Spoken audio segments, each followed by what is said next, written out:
Si Chef Muhammad Abbas Jamaan, siya po yung chairman natin sa Board of Directors ng Foreign Office Pang-Sabah Workers Association. Mapakit din kasi si Chef Muhammad Abbas Jamaan. Tumulog siya na Secretary General, kanya na konsihal pa rin siya. He's a municipal councilor ng bagong munisipyo po natin sa Special Geographic Area ng BAR, si Brother Abdul Latif Abdulal. At at the same time, siya yung Secretary General natin sa Poguan. At susunod dito, si Brother Amin Musa, ang ating pong Vice President for Southern. So siya in charge sa atin dito. Si Brother ang sumunod sa kanya, si Brother Abdul Qadir, isa po yung Assistant Secretary General po natin. Pwede pa i-alis yung para magkita yung kukuhan mo. Mashallah. At si Brother Noy, tawag namin, Noy Abdul Qadir. Ang susunod dito, si Chef Abdul Latif Pinagaya, isa rin siya yung board secretary po natin sa board of directors. Si Chef Abdul Latif Pinagaya. Ang sumunod yan si Brother Ayuddin Anwar. Isa siya sa mga board of directors po natin. Ang sumunod po si Brother Kim. Brother Kim Saleh, buwapo yan, membro ng Board of Directors. Ito mga sila Brother Ali, mapakitinig ka po, niya sa mga officers from South Cotabato, sila ba Palimpang, Sultan Kudarat, sila pa rin officers from South Cotabato, General Santos City, Palimpang at Sultan Kudarat. Okay, sir, ano ka na? At tumulungan niya si Brother Pagal, Rahman Pagal, at isa po sa mga member ng executive natin sa region. Yes, brother. Si Brother Pakil, isa sa rin sila in charge sa auditor, sa division nila sa auditor, kung ako nagkakamali, office of the auditor. Logistics supply, sorry. Siya sa logistics supply. Yung malaking mama dyan na pinagagawa ko namin, ito kayo kayo.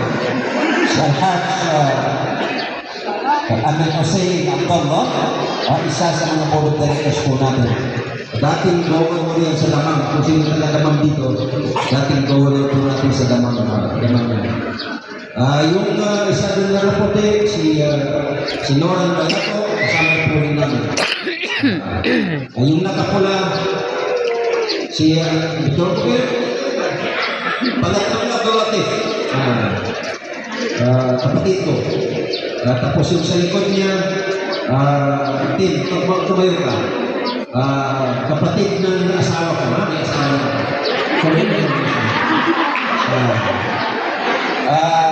Yung nakaupo na itim, anak ko yun, yung pangalan ng anak ko. Dito nag-aaral sa College of Law. Dito din nakatira. Yung pizza ko yung sa likod, si Boss Muhammad. Yan po yung mga kasamaan po namin na galing sa region. Kami po ay lubos na nagpapasalamat dahil hanggang ngayon active pa rin po tayo sa ating association. Mula na pumunta tayo sa Middle East o sa abroad, hindi po natin datanong talunin. Kapiyapan, hindi kapasan ng ikinulibot tayo. Katawan ko na tayo, hindi kapasan ng ikinulibot tayo. Gaano po kahirap ang dinanas po natin ng tayo nasa abroad. Mantakin mo naman, yung pagkatrabaho ka na hindi mo kilala, wala kang relationship sa magiging amo mo. Napakahirap po. Kaya nga po, bro, kapag nakikita po tayo, doon sa Riyadh, siya sinawapan niya, napapakita kami sa Riyadh dati ng galing. Doon sa Riyadh, pag nakikita kami doon sa may baka, nakakala mo magkakapatid. Kasi ganun po. Ganun natin kailangan natin kasamahan doon sa Riyadh. But alhamdulillah Rabbil Alamin, dahil po sa ginawa po natin, ginawa po ng umpungan natin, nagkaroon po tayo, hinabot po tayo ng umpungan natin. Yun po ang isa sa palatandaan ng umpungan po natin ay para sa kabutihan natin mga bangsamoro. Tayo nasa abroad na tayo. Kung tutusin, hindi na po tayo hakulin ng ating umpungan doon. Dahil umalis tayo dito. Umalis po tayo. Alam niyo ba, ayaw na ayaw pumunta ng abroad. Ayaw na ayaw, kasi ang konsepto po namin, isa po kami sa mga rallies, ang mga aktivista sa Metro Manila noong 90s. From 1991 to 1998, nandun ako sa Metro Manila. Yung kasi ko nag-aaral, master's degree ko. So habang nandun po kami, kasi siyempre, member na kami ng MILF, sa Information Central Committee, ay ginawa po natin yung mga pag-rally, lahat ng issues, ipinag-rally po sa Metro Manila. So, wala po sa huni-huni ko, wala po ni katiting na plano po natin na mag-abroad. Kasi ang nasa isip po natin, kapag nag-abroad tayo, pinakasan natin ating responsibility dito sa Mindanao. Yun ang konsepto namin yun.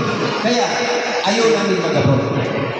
Baka hindi natin, kahit anong gawin natin sa plano po natin sa buhay natin, hindi po natin kaya i-control ang buhay po natin.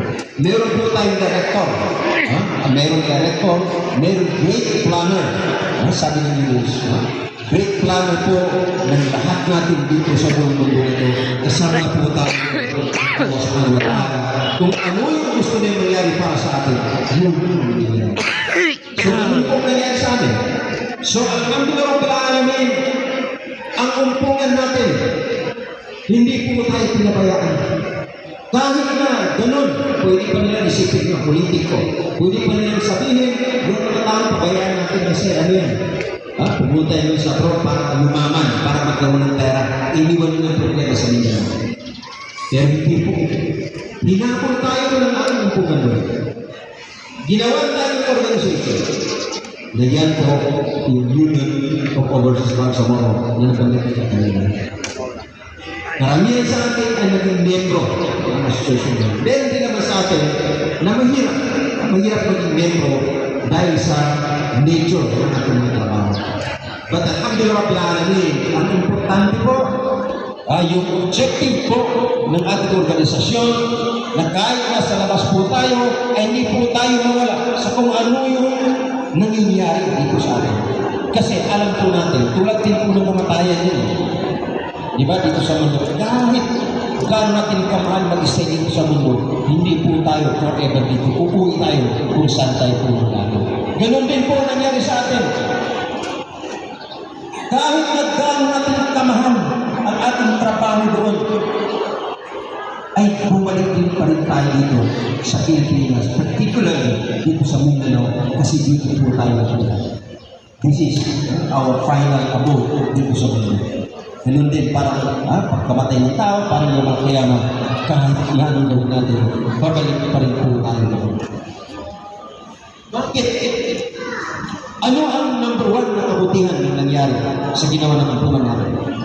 Unang-una, yung kanina sinabi ko, na nagkabigkis-bigkis yung magkakasama, yung magkakapatid, magkakarelative.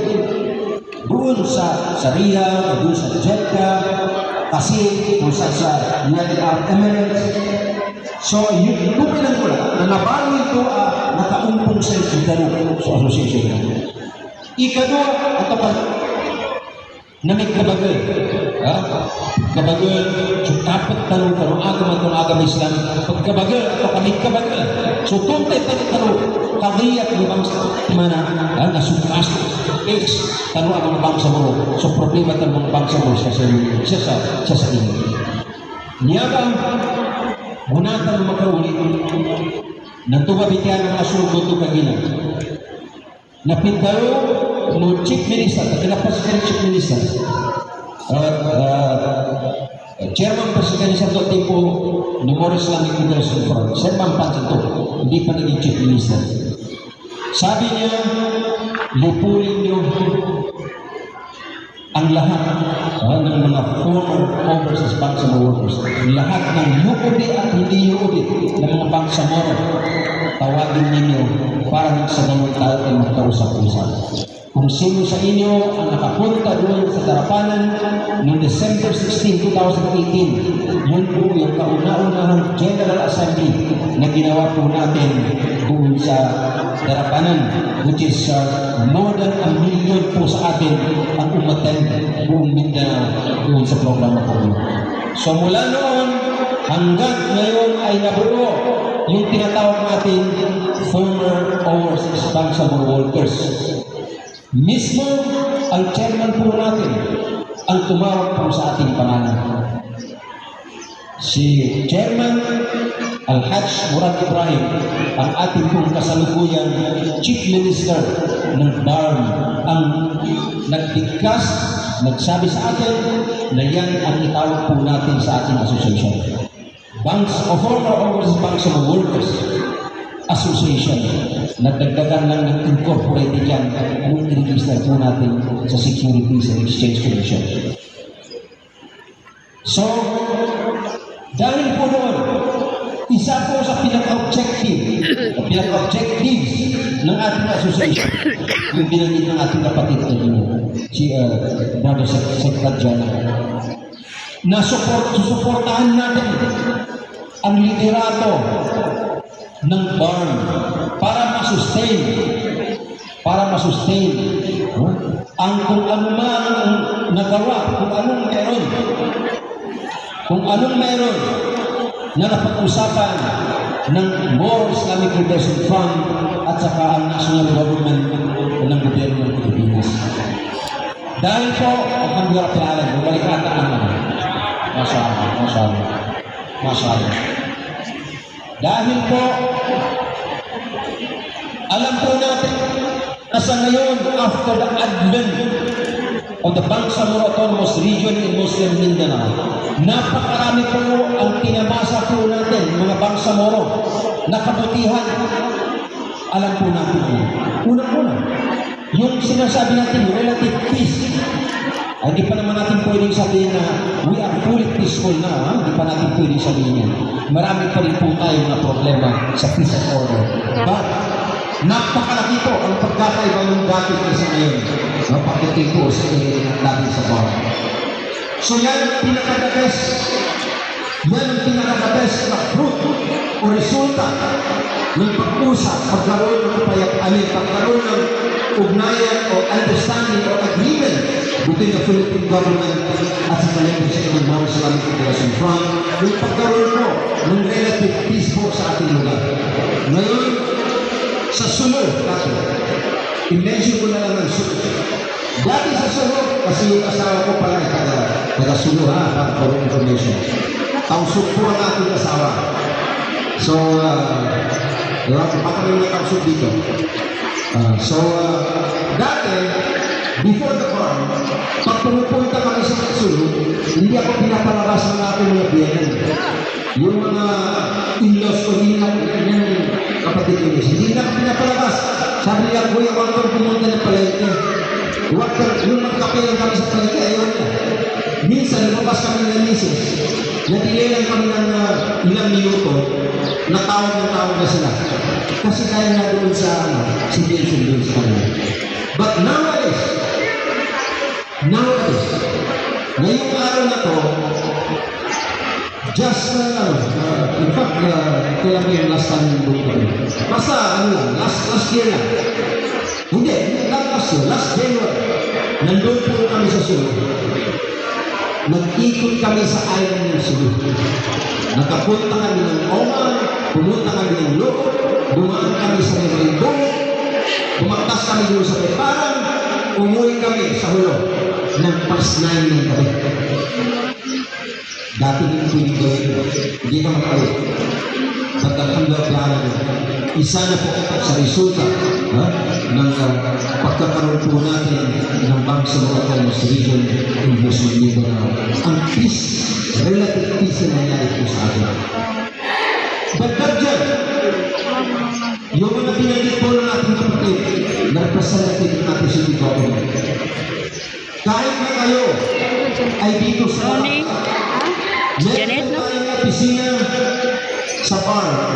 office on Bangsamoro outside the Port Territory, si Brother Luro, ang Executive Director noon. Kasamaan po natin dun sa binanggit ninyo na bar playa, yung Bangsamoro o Bar Employees Association, na kami rin po, yung ship na to, ang nagdadala. So kasama si Brother No, man, it's good.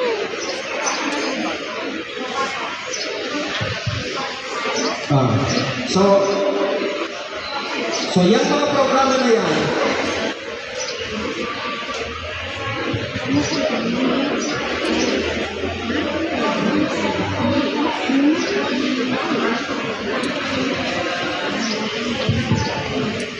yung mga nabanggit, mga binanggit kanina ng ating kapatid ng mga programa. Isang most ano po ay makarating sa inyo ang programa ng BAR. In fact, yung sinasabi niya na gusto pumunta sa BAR ng mga ulaman, chat lang po sila sa akin. Unfortunately, next week ang plano nilang pumunta doon, pero wala po kami. Kasi sa Monday, this coming Monday, ay pupunta kami ng mga Tawi-Tawi. Kasama sila sa Chef na Chef Muhammad Abbas. Dahil po sa programa natin sa transportation.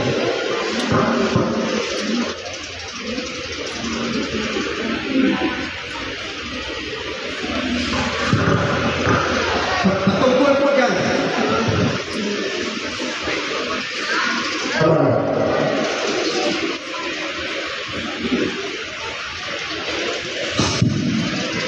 Patungkol po dyan sa itong opisina. Itong opisina po, nadala po natin. Ang ibig sabihin ko yung Director General of Malas Education. Itong Malas Education ay bago ito sa dinagdag ng BARN sa edukasyon natin sa BARN. Doon kasi sa BARN, ang education, ang method of education doon, iba ang tawag sa amin doon is Ministry of Basic Higher and Technical Education. Dito sa iyo, DepEd or Department of Education. So doon sa MPHTP ngayon, kasama po naman ang Director General of Malas Education. Ito po kasi isa sa tinitingnan ng ating BARN leadership kung paano po magpalakas ang pag-iswak sa ating BARN.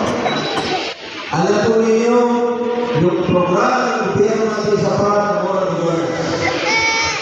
Moral Governance, kapitilo at kapitilo. Kanina yan ang number one, that day of reform na magsimula sa leadership. Leadership magsimula yan. Ang mga tao sa baba, madali na yan. Kapag ang leader, ang matingala ng leader, ay napit. So, ganyan po kaya, ang unang programa is moral governance. Pero ang moral governance, mahirapan pa rin po tayo. Naki-implement din ang gawin sa pagkakas. Ang katawanan ka rin.